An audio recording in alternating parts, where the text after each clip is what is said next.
again. It's something like losing a friend. I tried so hard to pretend I'm not coming back again.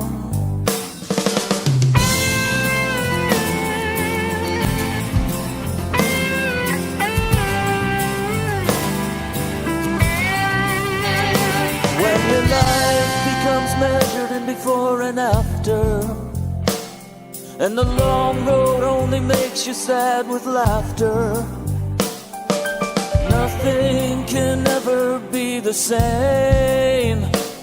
So I'm not coming back again. No, no, no, no.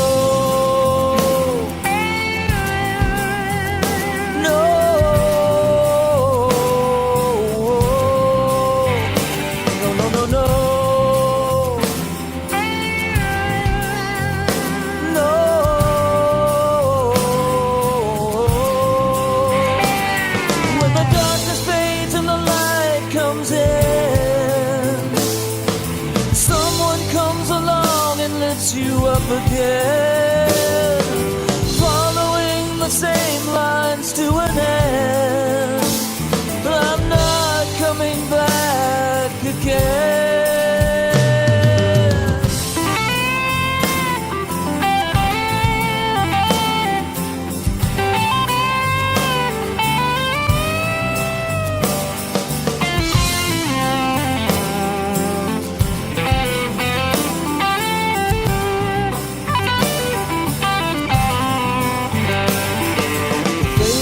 Our lives are held within. I'll never let mine out again. I tried over and over and I can't win. So I'm not coming back again. No, no, no, no.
That's our friend George Millette.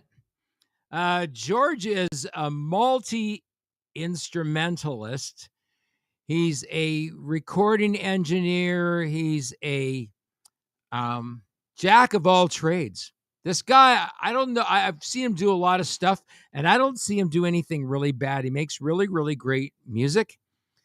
So check that out. His name is George Millette.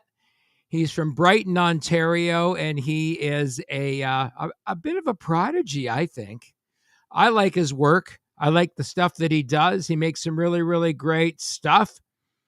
And yeah, so I'm just sharing that out with you guys because, you know, that's what I do. I just try to blast this out to the world and hopefully, you know, it's like throwing shit at Velcro. Well, you know, throwing the spiky stuff at the Velcro and hopefully it sticks, right? So stuff we're going to talk about tonight. We're going to talk about digital marketing. But before we do, I just want to talk about that audio track by George Millette. Great multi-instrumentalist. He's a recording engineer. He's got a recording studio in Brighton, Ontario. It's a beautiful spot. He completely renovated. This guy is like a master tradesman at everything he touches and does. You got to see his work to believe it. If you see his guitar collection, you'll even believe it even more. His name's George Millette. Check him out wherever music is sold, and check him out on Facebook. And I believe he's on Instagram as well. More active on Facebook. More George Millette Music. Check it out. All right. So I subscribed a while back to this thing called Substack. Does anybody do you know what Substack is? I'm not sure if anybody does.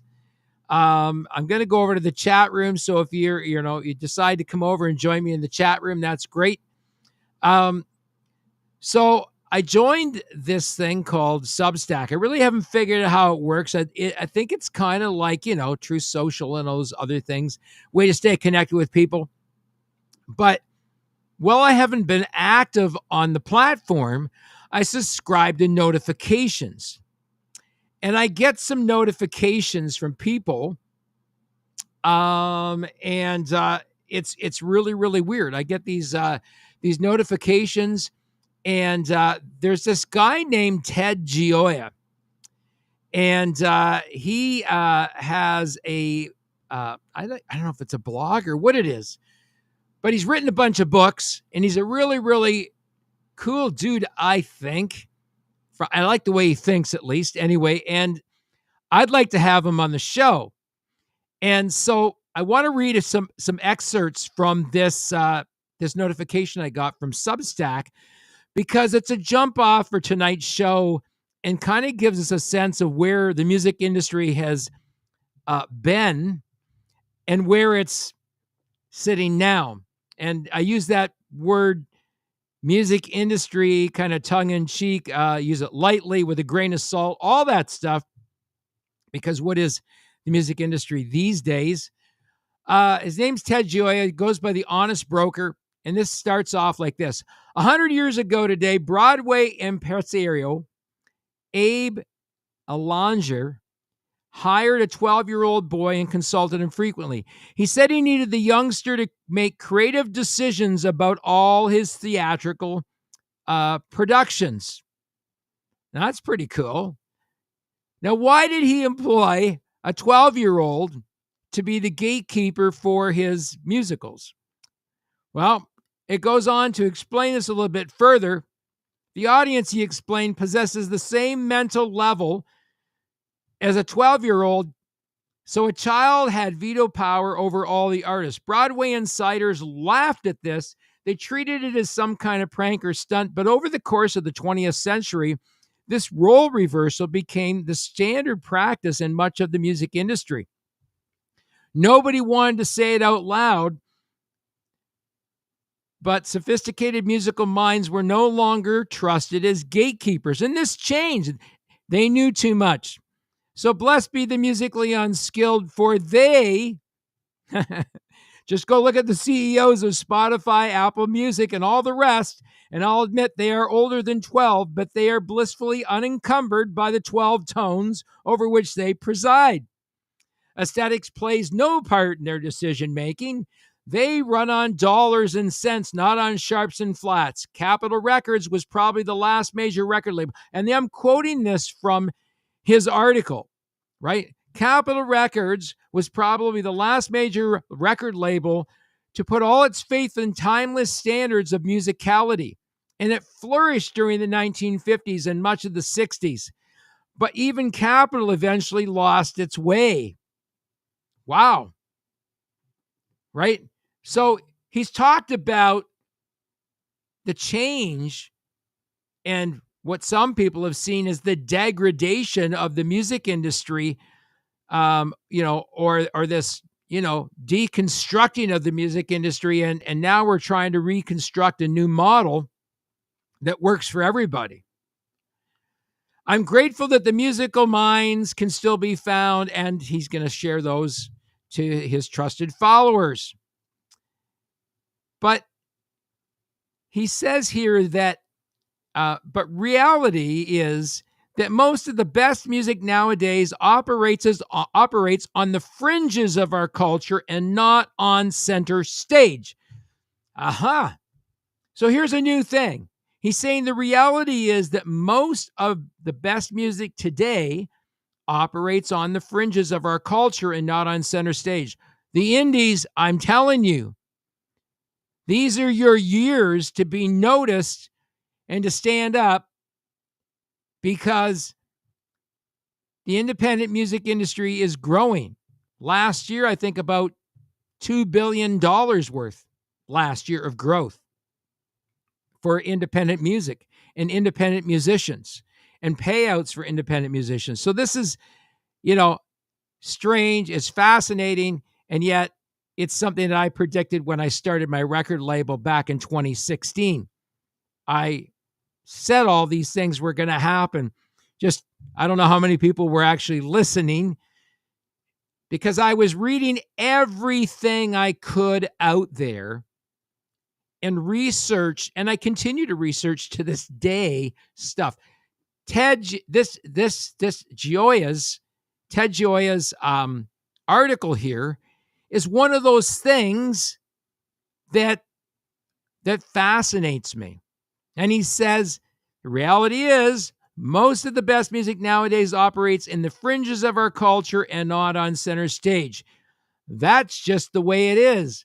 But the history of dumbing down is fascinating in its own rights. It's a story that deserves to be told. I tried to identify the turning point, the moment when the rules changed. By my measure, it happened in 1958. And then he goes on to say, let's revisit that day, right? So this is a really interesting article. If you're not on Substack, get on Substack, subscribe to notifications, and you get articles like this, right? This is completely fascinating. He goes on to say, and this guy, Ted Gioia, knows a thing or two about music, right? He was born in October 21st, 1957. He's an American jazz critic, music historian. He's an author of 12 books, including Music, A Subversive History, The Jazz Standards, A Guide to Repertoire, The History of Jazz and Delta Blues. He's also a jazz musician and one of the founders of Stanford University's Jazz Studies program. So this guy has been around. He knows a thing or two about music, right? And he's writing about this great article, right? So go back to 1958, and I need to be his editor, and I'll tell you why I need to be this guy's editor, because he got something wrong. Now, I grew up during that time, and I remember watching a show on TV called 77 Sunset Strip. Now, Efren Zimbalist Jr. was the star of that show, and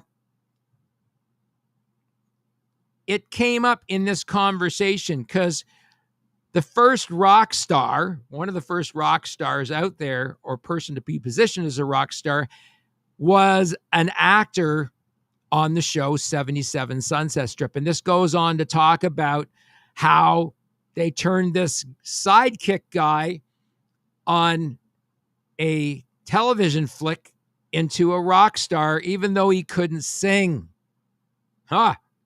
And then he goes on to talk about, even before the time of auto-tune, really, really good editors could splice tape, could cut tape, could slow down tape reels to capture a sound or to capture one note that's out of tune and put it back in tune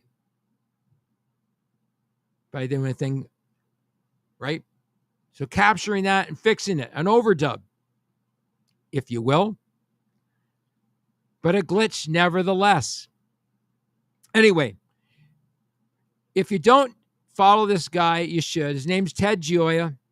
He goes by the handle on Substack as The Honest Broker. And I think it's a really, really great article. And it goes on to describe how they turned this guy into a rock star. His name was Ed Burns, and Warner Brothers put out a song, a record, Hot Rod Rock, I Don't Dig You, Kooky Saturday Night on the Sunset Strip, the Kooky Cha Cha.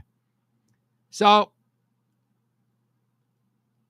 this guy had worked. This guy that promoted him had worked with Louis Armstrong, Duke Ellington, Miles Davis, Dave Brubeck, Sonny Rollins, Keith Jarrett, among others. If you recognize some of those names, you'll recognize that they're very esteemed people in the American recording arts and sciences. So this guy knew a thing or two. No technology could fix the mess. So this guy couldn't sing a note to save his soul, like a note in key to save his soul. But they were bound and bent. They were going to make him a star. So you got to read this article. I don't know if you can find it. I'm going to see if I can share it with people from my Substack, if I can find it. But it's a really, really great article, and it's worth a read. And it goes towards tonight and how the music industry has changed and how much you need to change in terms of the way you think about digital marketing. And I said we'd get to that tonight. And my special guest and co-host tonight was supposed to be Mike Brandvold, but my special guest and co-host is just me. I am an independent recording artist.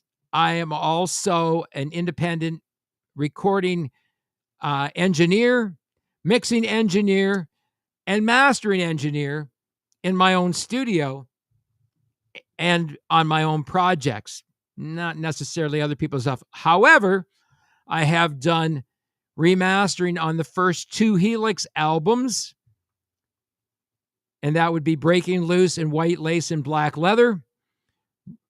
Both released a few years apart, 1974 and 1979 were those 2 albums. And back in those days, it was about having the coin to go in the studio to do some recording, getting some money together. And I remember these guys took out loans to make that happen. All right. So let's get to it. Okay. So follow Ted Gioia. I'm actually going to send you a Wikipedia thing on Ted Gioia so you can read that for yourselves. It's really interesting. I'm going to put it in the chat here. Hopefully, it ends up somewhere where people can read this. Let's see if it gets there. I don't know, but if not, I'll post it on Facebook as well. But we're going to talk about digital marketing. So what is digital marketing? Well, essentially, it's the use of online channels and technologies to promote products or services to potential customers. Now, I've been doing this thing called digital marketing since 2016, and I can tell you that the whole landscape of the internet has massively changed in that nearly 10 years since I launched my record label. And a whole lot of things have changed in terms of, what artists need in terms of boosts to be able to get their music out in front of the masses. And there's a whole bunch of digital challenges that are there. As my friend Brent Durner would say, if you're a computer SPOD, SPOAD, check him out, My Wicked Twin. You can find his music on My Wicked Twin music on IndieTunes.com. You can find it anywhere music is downloaded, streamed, or sold on the internet digitally. So, you need to know a thing or two about the internet and how it works. But there's a few things that have changed that makes it even more challenging in these days to do digital marketing. This is why sometimes you need someone in your corner doing digital marketing for you. And this is the value of the stuff you don't see, because it all happens behind the scenes, right? People don't realize that I am doing this digital marketing on a daily basis. That's things like search engine optimization for my website to make sure that my website and everything connected to it is relative. I decided eons ago I had this website with all kinds of horsepower. So why not leverage that horsepower and make it a funnel for all things? So my website pretty much connects a lot of my world. And I'm still working on ways to interconnect all of those pieces. But if you go over to my Indie Tunes on Facebook, you can find me on Linktree and, all the socials that I'm connected to from there. We broadcast this show live, and then it's postcast on YouTube and Facebook on a couple of places, as well as Twitter X. We used to put it on Twitch, but we don't anymore. YouTube is probably our most YouTube and Facebook rewatches, especially on the record label Indie Tunes Records. So if you're not following Indie Tunes Records, you should follow us on Facebook, follow us on Instagram. Get out your phone now and hit that follow button. That would be great. And this is what I tell our artists all the time: a call to action. Okay. You need to make a call to action to people. If you want to get followers in your digital marketing world, you need a call to action. And that call to action needs to happen because of the engagement that you have with your followers. Now, if you don't have good engagement with your followers, then that's on you. They're following you, but you need to get them engaged with your content, including your music. But how do you get them there? Well, you can do things like weekly reels, right? A 30-second reel with your own music in the background, because if you've got it published properly, it's on Facebook or Instagram, and you can nab it there and use a snippet from the track. You get to pick it. The one that bangs the hardest, right? The one that slaps the hardest. Now, Slaps is another place that we digitally market our artist music. People probably don't know about Slaps. That is a place where you can take your music, put it out there, and people, either love it or they don't. And you get feedback. You get honest feedback about the tracks. And it's great because it becomes a great informative piece of analytic. Hey, there's my buddy. There he is, Red D Film. Hey, pal. Yeah, hey, Brent. I would have loved to have you come on the show tonight and talk this shit with me, but you can listen and ask questions if you got any. I found out a thing today. So, learning today and always be learning. ABC, okay? ABC, always be learning, right? You should be learning your entire life. Don't ever think you have all the light. I don't. And I've been doing this shit for like 10 years, and I do not have all the light. I can tell you that. And today I had an enlightening conversation with a lovely lady, a couple of lovely ladies, actually. I believe the one girl's name was Jennifer. And the other lovely lady's name escapes me at this moment. But there were two organizations, one SOCAN, and the other one is Panorama. Now, Panorama licenses digital masters. Okay. So they're an organization that registers digital masters. But here's the interesting piece. They only collect royalties on radio play. That's it. Not helpful. You need to find a way where you can collect music in all places. Now, I've been really fortunate. I've got a publisher end of my company, albeit it is outsourced, but it's awesome. It's an awesome outsource. It's probably one of the best outsources that I ever made in terms of a decision about publishing music. Turns out these guys have been doing this like long time, and it's all they do. That's all they do is digital publishing. That's it. Nothing else. They're not into video games. They're not into anything else other than their only interest is publishing digital music. Now, here's a cool thing about this.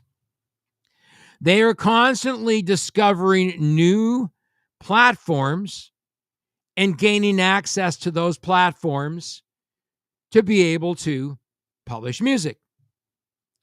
As a result of some of these things, we've been able to extend revenue streams for our artists fourfold because of all of these ways of being able to license an artist's music. Now, the interesting thing about these organizations is that they collect royalties on things outside of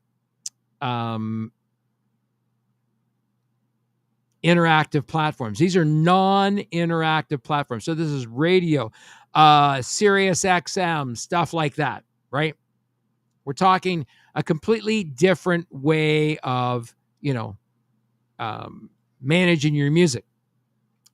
Okay, so digital marketing encompasses all these things. I spend time doing, email marketing, trying to build the brand. And the goal is always to build brand awareness, drive traffic, achieve business objectives by connecting people with where they spend a lot of their time.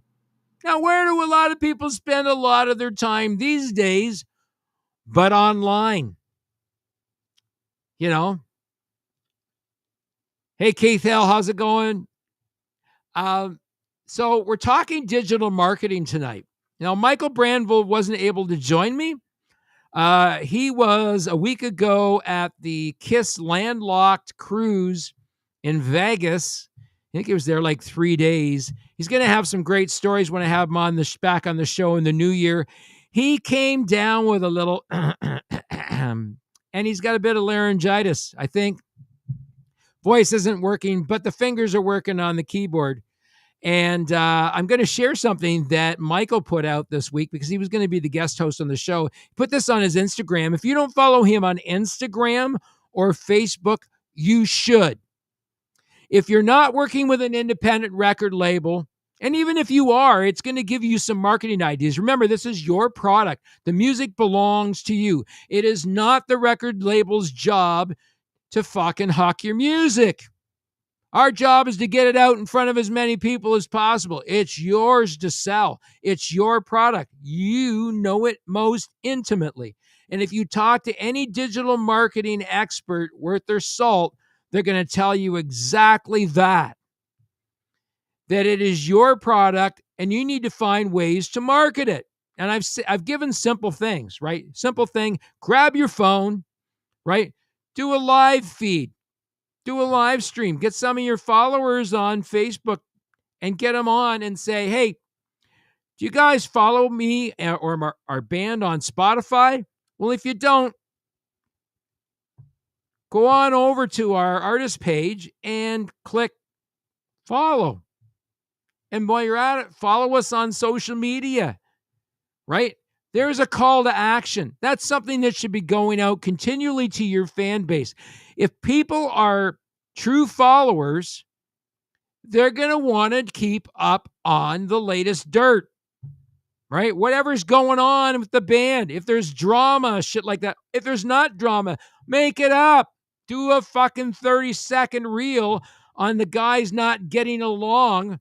And, oh, yeah, this is just a bump in the road, right?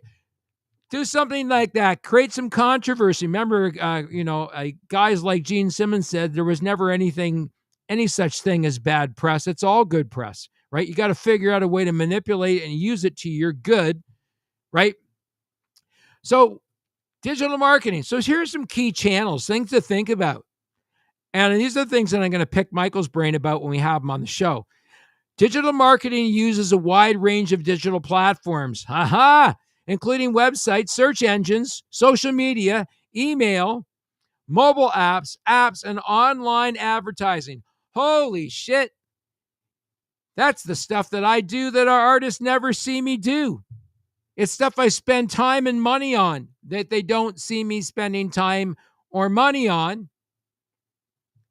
And if anybody thinks that you make money selling digital music, you can tell them to go stick that idea where the sun don't shine. It takes a long time. This is a long-term investment for many independent artists, right? You're not, there may be a pot of gold at the end of the rainbow, but you've got to stay the course. Everything these days, here's one of the things. It's content driven, people.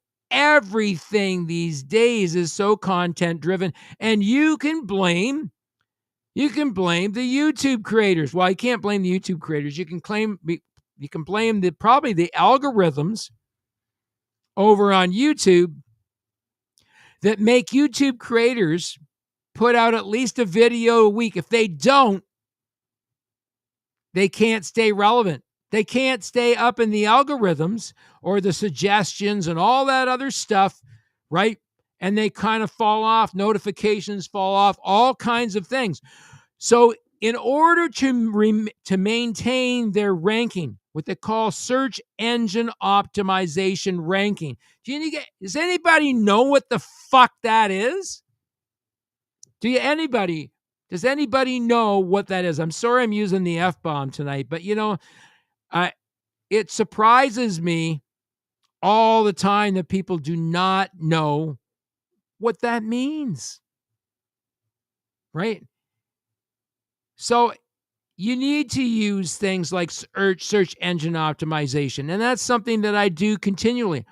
How does that happen? Well, you have to create associations across the internet. So, tagging people, hashtags, finding hashtags that have linkages that create associations across the internet. Now, how many of you know how to do that? Do you do that? If you're not doing that, you're an independent artist, you're shooting yourself in the foot, right?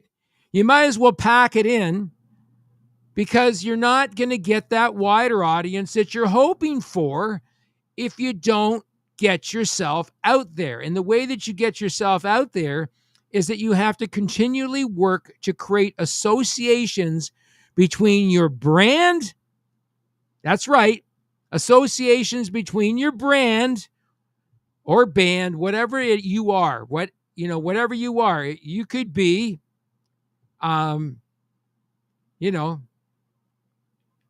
you could be The Hill, right? We got a band from Boston, Massachusetts called Angry Hill. I don't know. We've never had them on the show. We've had them on the show once before. I got to have them on the show and talk about that name and where the name actually came from, Angry Hill. But Keith, you're watching. You and I came up with a name, didn't we? Like, we came up with a name that we should put out there as an artist. But it's an actual flesh and blood artist. It's not this AI bullshit. Oh my God. Get me started on the AI. So some cool things. Yes, meta tags are important, but the meta tags are only important if you can create associations between those meta tags and everything that's connected on the internet. That is a task and a half. And that's not something artists spend a lot of time thinking about or doing. It's something I do as a record label almost on the daily. And I never realized that I'm doing it until I actually think about my actions. So, my reels. I put a reel out every week. When I'm out riding motorcycle, I put out reels about the ride. I usually have our artist music playing in the background while I'm talking about the ride. And I'm really trying to create associations between my brand and who I am. I'm not just the president of the hair club, right? Although I've been told for a 66-year-old man, I got a great head of hair. But the cool thing about all this is, right? The cool thing about all this is creating those associations and that interconnectivity. Now, Keith, you and I came up for a name as an artist, and you need to do that. Hey, Glenn, there he is, Glenn Young. Hey, Glenn, how you doing, buddy? Good to see you, brother. I was out for a ride just the other day. Went out with a buddy of mine. It was like pretty chilly. It was like 4 degrees and like probably like 1 with the wind chill. But we went out for a nice little boot in the country. It was kind of neat. We went on some windy roads. It was fun. Always great. So, what is this thing called digital marketing? Well, it affects even people like Glenn, who is a consumer of music. I don't, Glenn, you can correct me if I'm right or wrong, but I believe that your interest in music is from a spectator participant point of view. I don't know that you're a musician. You might be. And if you are, then you should get together with some friends and jam once in a while. That's all I can say to that. So what's this thing called digital marketing? So there's a whole bunch of things, right? Core strategies. We talked about search engine optimization, which is not just it's all your associations, right? Every time you do something to boost yourself in your rankings or ratings, you are doing search engine optimization.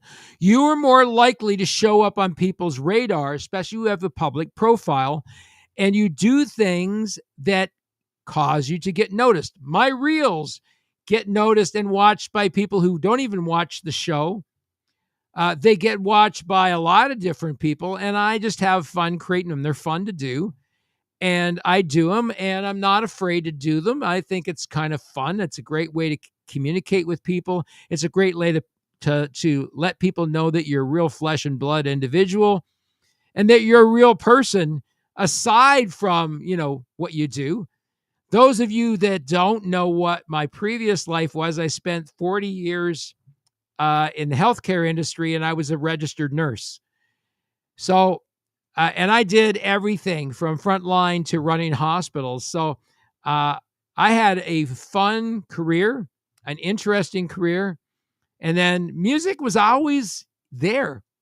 It was always the soundtrack of my life. And I grew up on Cream and bands like Traffic and Hendrix, early Led Zeppelin, early CCR.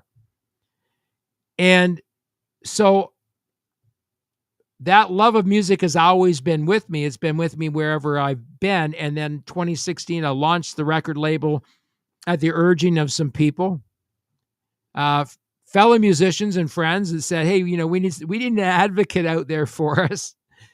And so that's really what we've been doing. Yeah, Castle Hill, that's it. I think that's got a fucking great ring to it. Castle Hill. Yeah.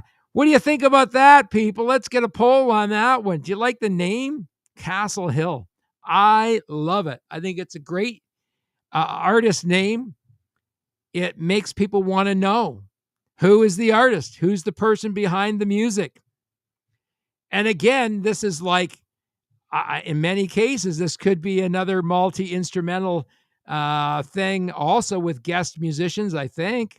I don't know. We'll find out more about those compositions as life goes further.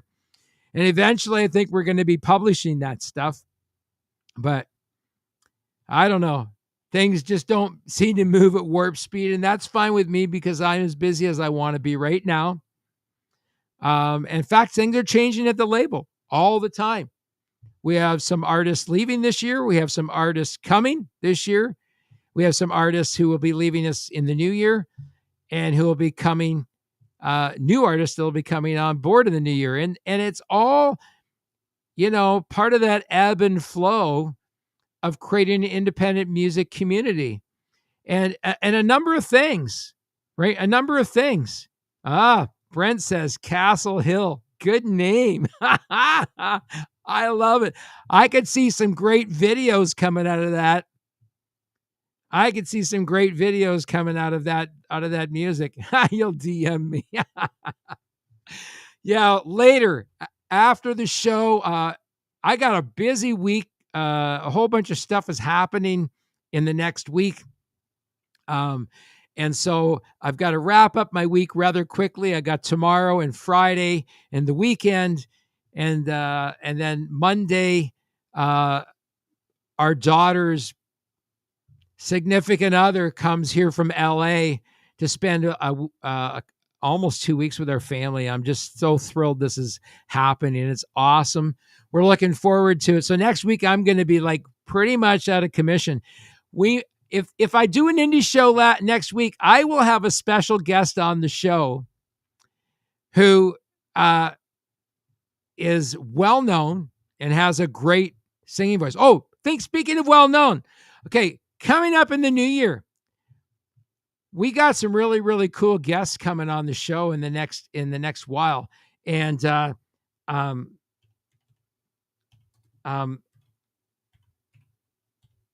see if I can find this stuff. I'm searching right now. So we've got Jimmy Burkhardt coming on the show.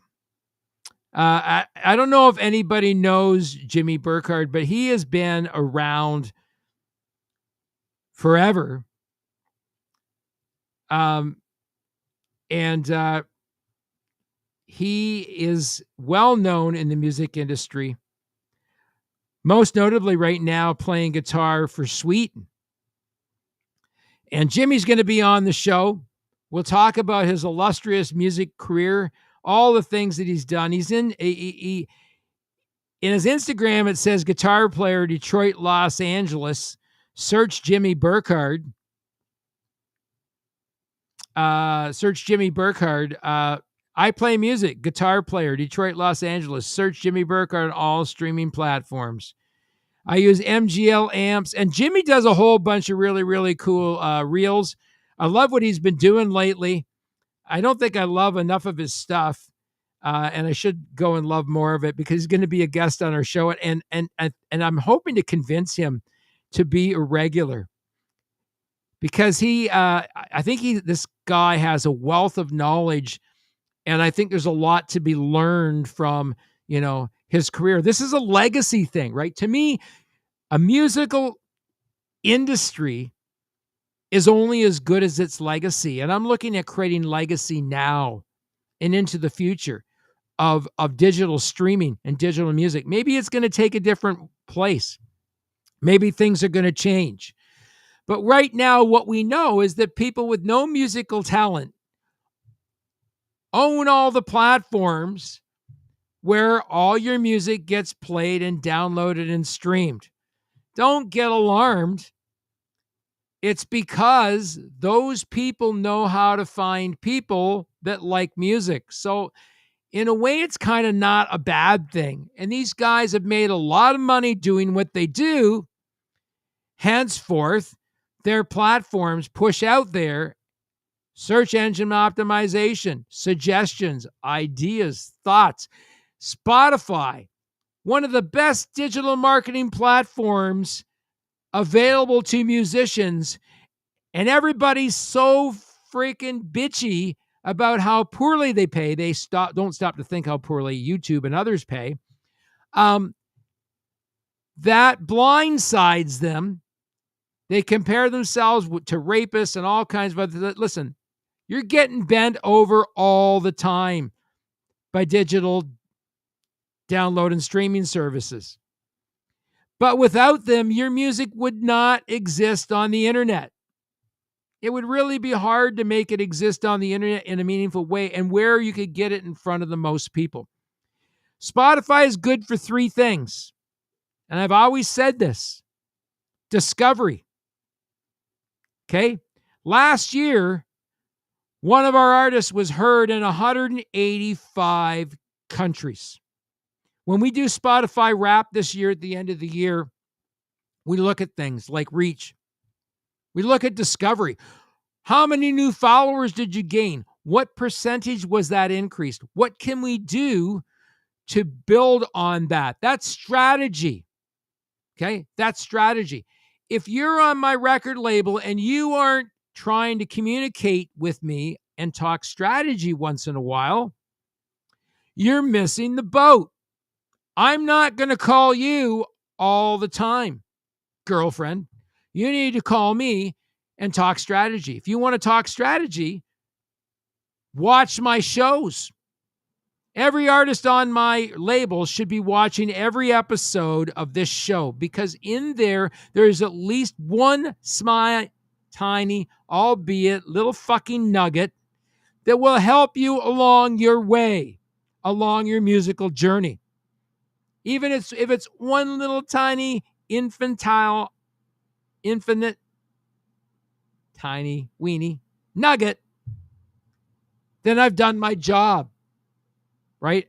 My job is to create legacy. My job, I see it in the musical world, is to leave my mark and the mark of other people there. I'm like the alpha male dog that goes, saves his piss, and marks on everything to show everybody that that's his territory.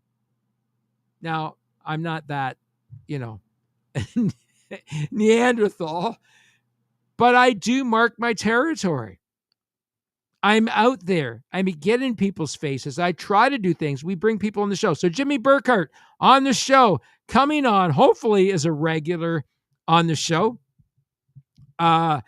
We've got another really, really great person coming on the show, and I'm hoping he'll come back a couple of times on the show over the year. And his name's Billy Sheehan. Now, if you don't know Billy Sheehan, then you should look him up, because there's a huge Wikipedia about Billy.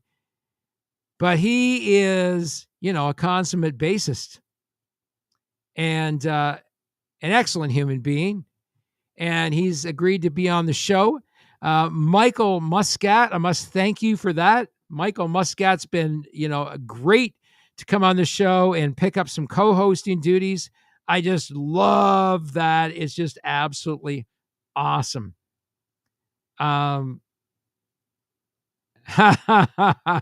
Yep, there you go. I love it. Hey, if you can play acoustic guitar and have a repertoire, you're always going to be the hero around a campfire in the summer. Ha, ha, ha. Isn't that the truth? Right? Get yourself some solo gigs with an acoustic guitar at some events. I know a lot of biker events that happen at the end of the year. Some of them have trimmed back their budgets, and they're looking at cheaper ways of bringing some entertainment in. So, paying a solo artist to come and sit campfire side and, play covers that people are familiar with and play some of your original music. Why not? Right? Make a little bit of money, get yourself out there. It's another way to brand yourself. Okay. So digital marketing, there's a whole lot of things that are done. These are core strategies that I employ almost every day. And these are core strategies that our artists don't see. Some of them appreciate it. They appreciate it because they don't even have the mind for it. Brent Turner, I love you, Brent. Brent will always say to me, that shit gives me a brain cramp, right? Yeah, that is amazing. Yes, Sheehan is going to be in the house. That is happening. I'm reaching out to several other high-profile artists that we're hoping to have on the show in the new year. I'm hoping for like one a month. That would be like awesome and cool. I'm hoping at some point in the new year that I may get Steven Adler on the show. Those of you who don't know Steven, the original drummer for Guns N' Roses. And he has a thing called Adler's Appetite, where they play the Appetite for Destruction album out on tour. And they do extremely well. They're well sought after because of their lead vocalist.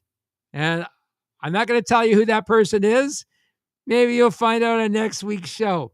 So you're going to have to watch the next week's show to find out who that person might be. Maybe we'll do a show next week. Maybe we won't. I'm not sure. And you know what? I think something weird was going on with my camera tonight. Let me take a look at it. I'm going to just go in there, and it took me the whole flipping show to figure this out. That's really bad. That's what happens when you smoke a joint. There you go. Scorpions was backwards all night long. My studio was backwards all night. I knew something was fucking wrong. I was on mirror camera. So if you saw everything the other way, well, it's the other way. So this is my right hand. This is my left hand. Oh, God, that's funny. That is so funny. Man, it's funny how the mind works. Well, I smoked a J before the show, and did up George's video, set it up, put it up on the show. So there's a whole lot of things that we're going to be talking about the next little while. December the 3rd, I have a special guest coming on the show December the 3rd. And he hasn't been on the show for a long time. And he's a good friend of mine. He is known as the front man of Helix, always the front man of Helix, Brian Vollmer. He's going to be on the show next Wednesday, and we've got a surprise announcement to make, maybe a surprise video. We'll see. I'll be talking to him tomorrow about a couple of these things. So here's an interesting thing. As an artist, again, interconnections, okay? Go back to where your music is registered. You need to register your music in 2 places, maybe 3. We'll talk about those, but definitely with a performance rights organization like SOCAN, CSAC, ASCAP, BMI. You need to be signed up to one of those as a writer, as an author, as a composer, or all of the above. Your music needs to be registered appropriately, and the publishing on your music needs to be set up properly for replication rights, right? So mechanicals, somebody wants to use your music, they can purchase the mechanicals from you, right? Or you can register the mechanicals with an organization, and then someone wants to use your music, they can purchase the mechanicals on your music so that they can record their own version of your song. Not bad if you're a pop songwriter and a pop artist that's well known in the mainstream, wants to rewrite your song and re-record it. I don't know. Maybe. Derivative work? Yes, definitely. Is it an opportunity to earn royalties? Definitely. And if it goes viral, even the better, right? Spode Brent, S-P-O-A-D, I believe it's spelled. Internet Spode is what he refers to people that don't know their way around the internet. So Michael Brandvold's picks for this week. Okay. So he says, listen up here. There are tools and apps we love and can't live without musicians. Listen up. Here are the tools and apps we love and can't live without. Michael's picks: Buffer, Publer, Canva. I know Canva. I don't know Publer, and I don't know Buffer. Got to check those out. Jay's picks: Play MPE, Moises, and Audio Shake. There you go. There's a whole bunch of them there. I'm going to post those in the chat and see if, you can pick those up. I don't know if they will, but if they're there, I'll paste them there and see what happens. There we go. There they are. There they are. Michael's picks, Jay's picks. There you go. And all the links are there. You can just click on those damn links. Whoa! There is an interconnection. Is that digital marketing? You can bet your ass that is a form of digital marketing. Okay. Core strategies. Business objectives. What are your goals? As a musician, as an artist, what are your goals? Do you discuss them with your record label on the regular? Nope. Nobody does. I don't remember having that conversation with any artist on our label. Well, I can. Brian Vollmer. He and I had discussed that all the time, what his goals are, what his strategies are, what he wants to do. What he wants to do is keep the name Helix relevant. And the reason he wants to keep the band relevant is because they've been around since 1974. They are a Canadian-American rock staple who toured many times in Europe, toured with the likes of Motorhead and Kiss, to name a couple of high-profile artists. And probably, if it were not for tragedies along the way, they would have been headlining their own tours. Oh, yeah. Oh, yeah. They might have had Motley Crue opening for them. This is a band that was that good, right? They had got their shit together. They were finally hitting really great, hitting their stride and writing great music that gets millions and millions of streams. And then tragedy struck. We'll talk about that. Helix is a band that has risen from the ashes better than the Phoenix. In fact, it is a metaphor for the Phoenix. The brand Helix is a metaphor for the Phoenix itself. And it proves that you can succeed with hard work and trying to keep a dream alive, even though many times you're one person and you feel like you're frickin' Moses out in the middle of nowhere, and you think that you're preaching to no one. And yet, sometimes you're preaching to the choir. All right, digital marketing, what is it? Well, what it ain't is a whole lot of other things. You got to read that story, though, about the actor on 77 Sunset Strip. I'll see if I can post that article for you. It's a great article. You got to check it out. I think it's well worth your while. Well, so business objectives. What are your primary goals? And those better include increasing brand awareness, generating leads, and fostering customer loyalty. When was the last time you made a call to action for the people that follow you on social media? Some of you only have 500 followers, but you're halfway to the 1,000. That's right. The rule of 1,000. Oh my God. There comes in that interconnectiveness again. Okay. Now, Sean used to talk about this. Sean McKenna, my co-host, my dear departed co-host. We lost him this year. What a tragic loss to the music industry. Great idea, guy. Always a wonderful person to talk to. He always challenged me to dig deeper. I loved his character.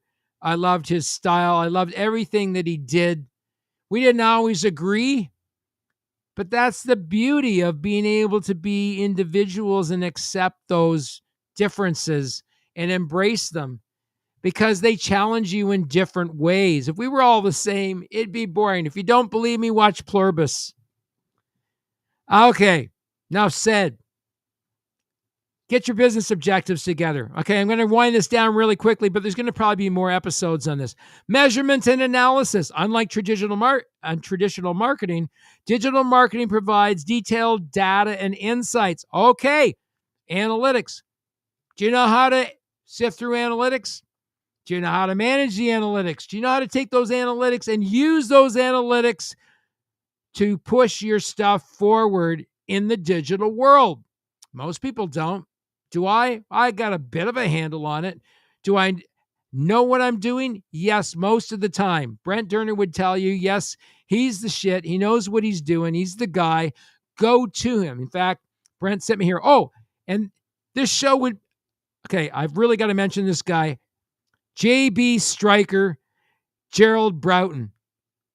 He is got a heart of gold. His heart is always in the right place, and he always means for the best. He's a great guy, and I love him dearly. I like to call him a friend. He's a dreamer, and I love him because he's a dreamer. And he, right now, you can pray for his safety while he's traveling those icy roads up in Alaska. He's driving truck up in Alaska, but he sent me a lot of people my direction. Brent Durner, for one.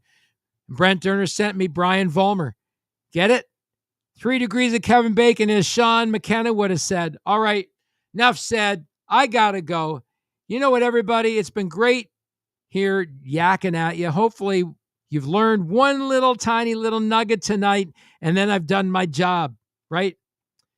But remember one thing. This has been the Indie Show. Next week, Brian Vollmer. Brian Vollmer next week. This has been the Indie Show with me, Kenny. I'm not only the president of the Hair Club for Men, I am a musician. I am a recording artist, an independent recording artist, an independent recording engineer, an independent mixing engineer, and an independent mastering engineer. I do it all here because I love it. I love music and I love to play with it. I love to shape it and create a product. And you can't do that if you outsource it. So I don't like outsourcing stuff. Plus, I work on the cheap. So do all my guys. They don't want to outsource anything. They like what I'm doing, and that's great because I satisfied not only myself, but the 3 other guys that I rely on every week to record great music. And tomorrow night, we're going to be back here in the studio. Thanks for joining me, everybody. Remember, this is the Indie Show. I'm Kenny. You're not. Have a great end of your week, everyone. See you next week. Peace out.